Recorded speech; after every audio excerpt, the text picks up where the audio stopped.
माहूर शहरामध्ये भारतीय नागरिकता संशोधन विधेयकाच्या समर्थनार्थ भाजपासह विविध हिंदू संघटनेच्या वतीने मोर्चाचे आयोजन करण्यात आले आहे।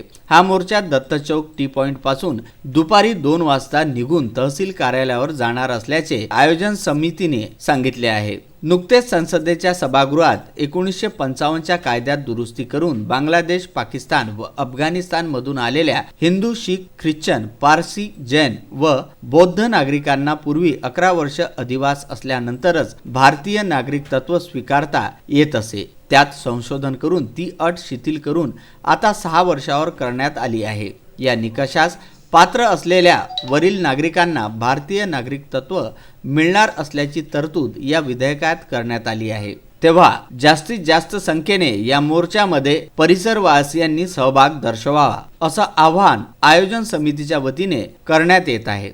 माहूर येथून विदर्भ न्यूज करिता संजय घोगरे व राजू दराडे यांचा हा वृत्तांत।